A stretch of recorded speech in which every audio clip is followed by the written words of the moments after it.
Genesis chapter 12. இந்த 12ஆம் அதிகாரத்திலே ஆபிரகாமை பற்றி சில காரியங்களை நாம் பார்க்க போகிறோம்.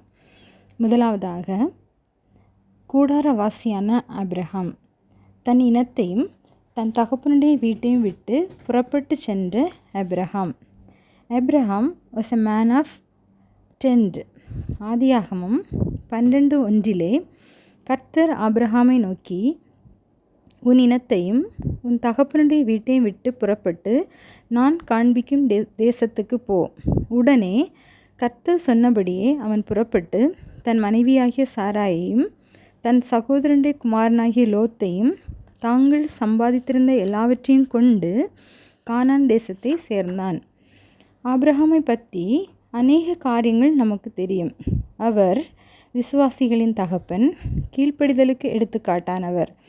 இவைகள் எல்லாவற்றையும் விட அவர் கூடாரவாசியானவர், தேவனோடு நெருங்கி உறவாடுவதை பழக்கமாக கொண்டவர், அந்நியரை உபசரிப்பதிலும் தன் குடும்பத்தினரை கவனிப்பதிலும் சிறந்தவர் என்பதும் குறிப்பிடத்தகுந்தது.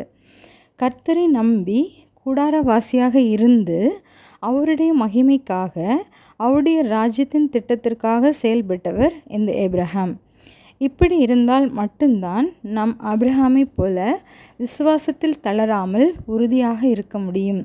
கர்த்தர் சொல்லுகிற காரியங்களுக்கு உடனே கீழ்ப்படியவும் முடியும். ஆகவே நாமும் கூட கர்த்தரை நம்பி நம் குடும்பத்தினரை நேசித்து அந்நியரை உபசரித்து அவருடைய மகிமைக்காக அவருடைய ராஜ்யத்தின் திட்டத்தை நிறைவேற்றுவோம். இரண்டாவதாக, ஆபிரகாம் கர்த்தருக்கு தன்னை பலியாக அர்ப்பணித்த மனிதர். Abraham was a man of altar. ஆதியாகமம் 12:7 குறிப்பிடுகிறது, கர்த்தர் ஆபிரகாமுக்கு தரிசனமாகி உன் சன்னதிக்கு இந்த தேசத்தை கொடுப்பேன் என்றார். அப்பொழுது அவன் தனக்கு தரிசனமான கர்த்தருக்கு அங்கே ஒரு பலிபீடத்தை கட்டினான். பின்பு அவ்விடம் விட்டு பெயர்ந்து பெத்தேலுக்கு கிழக்கே இருக்கும் மலைக்கு போய் பெத்தேல் தனக்கு மேற்காகவும் ஆயி கிழக்காகவும் இருக்க கூடாரம் போட்டு அங்கே கர்த்தருக்கு ஒரு பலிபீடத்தை கட்டி கர்த்தருடைய நாமத்தை தொழுது கொண்டார். இதிலே ஆபிரகாம் தன்னுடைய வாழ்க்கையை கர்த்தருக்கு பலியாக கொடுக்கின்ற ஒரு ஒப்படைப்பு இருந்தது. கர்த்தரிடத்திலிருந்து ஆசீர்வாதத்தை பெற்றுக்கொண்டது மாத்திரம் அல்ல, அவருக்காக எப்பொழுதும் ஏதாகிலும் செய்ய வேண்டும் என்ற ஒப்படைப்பு ஆபிரகாமிடம் காணப்பட்டது.